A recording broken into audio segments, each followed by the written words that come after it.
Assalamualaikum warahmatullahi wabarakatuh. Salam dan bahagia. Bapak dan Ibu guru hebat, bertemu lagi dengan saya Ria Haryani, calon guru penggerak Angkatan 8 Kota Padang.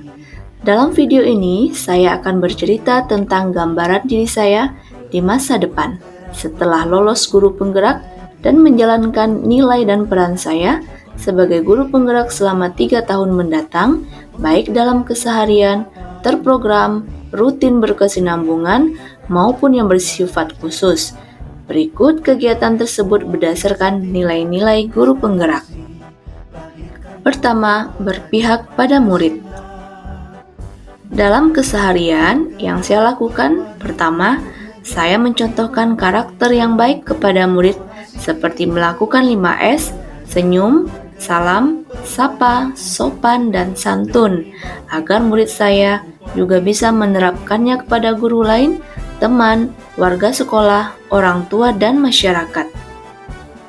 Kedua, saya mengajarkan karakter budi pekerti sesuai kearifan budaya alam Minangkabau, seperti berbicara harus mengerti dan memakai katonan ampe, kato mandaki, kato manurun, kato mandata, dan kato malereang, sesuai peruntukannya agar mereka berbudaya dan beradat.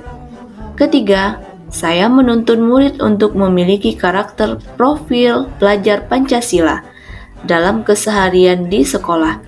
Keempat, saya memperhatikan kebutuhan murid dalam belajar. 5. Saya mengajak guru-guru menerapkan filosofi pemikiran Ki Hajar Dewantara dalam menuntun dan membimbing murid. Kegiatan terprogram rutin berkesinambungan. Pertama, saya melakukan asesmen diagnostik sebelum melakukan pembelajaran. Kedua, saya menyusun RPP atau modul ajar berdiferensiasi untuk mengakomodir kebutuhan belajar murid. Ketiga, saya melakukan refleksi terhadap pembelajaran yang sudah saya lakukan untuk melihat mana saja yang perlu diperbaiki.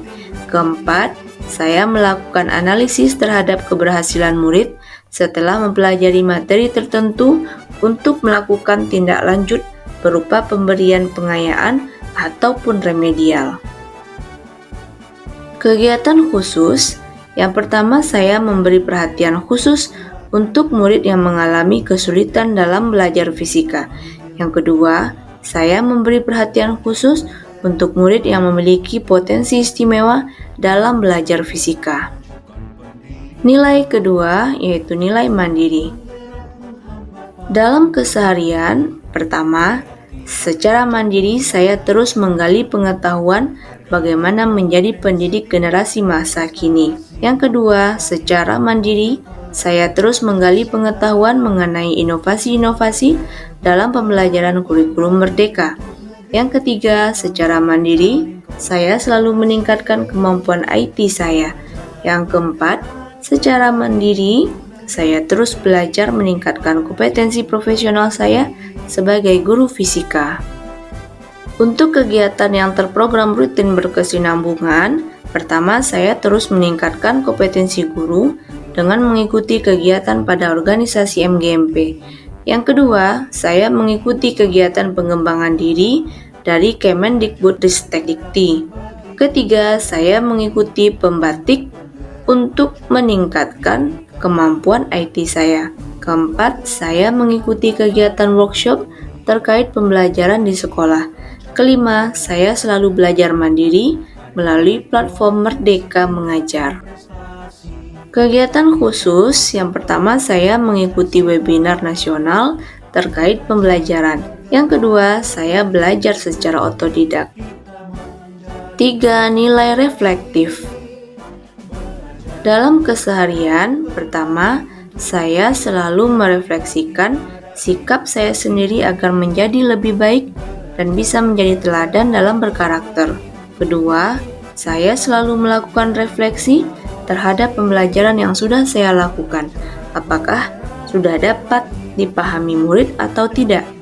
Ketiga, saya meminta masukan, saran, dan perbaikan pembelajaran yang konstruktif kepada rekan guru.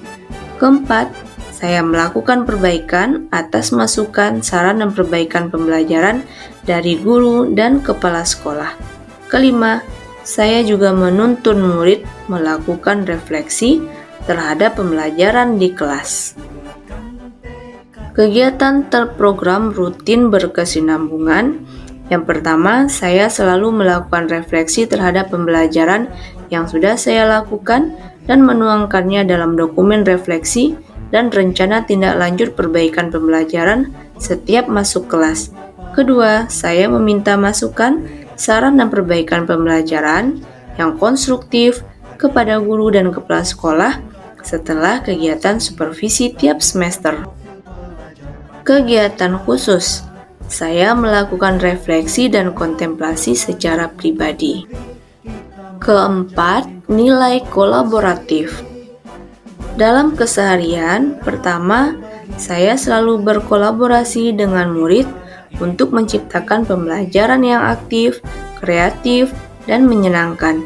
Kedua, saya selalu berkolaborasi dengan orang tua murid terkait kesulitan belajar murid. Tiga, saya berkolaborasi dengan guru BK untuk mencarikan solusi kesulitan belajar murid. Keempat, saya selalu berkolaborasi dengan rekan guru, saling berbagi pengalaman untuk meningkatkan kompetensi pedagogik. 5. Saya bekerja sama dengan rekan guru untuk meningkatkan keterampilan penggunaan IT dalam pembelajaran. Kegiatan terprogram rutin berkesinambungan. Yang pertama, saya berkolaborasi dengan guru BK dan kepala sekolah di setiap awal tahun ajaran baru, melakukan tes diagnostik non-kognitif kepada murid. Kedua, saya berkolaborasi dengan rekan guru, membantu guru lainnya untuk meningkatkan kemampuan IT di sekolah setiap bulannya. 3. Saya berkolaborasi dengan kepala sekolah, membuat workshop inovasi pembelajaran dengan mendatangkan narasumber atau memanfaatkan potensi yang ada di sekolah. Kegiatan khusus yang dapat saya lakukan adalah berkolaborasi dengan praktisi pendidikan di luar sekolah. Kelima, nilai inovatif. Dalam keseharian, pertama saya selalu melakukan inovasi cara mengajar sesuai kebutuhan murid saya. Kedua, saya menciptakan ide-ide baru dalam pembelajaran agar menyenangkan bagi murid, seperti melakukan ice breaking, yel-yel semangat di sela-sela pembelajaran agar murid tidak jenuh. 3. Saya melakukan pembelajaran outdoor, memanfaatkan lingkungan sekolah. Keempat, saya membuat bahan ajar berbasis IT. 5. Saya melakukan pembelajaran berbasis IT. Kegiatan terprogram rutin berkesinambungan. Pertama, saya membuat inovasi pembelajaran yang saya tuangkan dalam dokumen RPP atau modul ajar setiap tahunnya. 2. Saya membuat LKPD berbasis IT yang terus diperbaiki berdasarkan hasil refleksi. 3. Saya membuat modul ajar berbasis IT sebagai bahan pendukung pembelajaran setiap semester. Keempat, membimbing murid menciptakan hasil karyanya. 5. Mempersiapkan program pelatihan persiapan lomba fisika setiap tahun.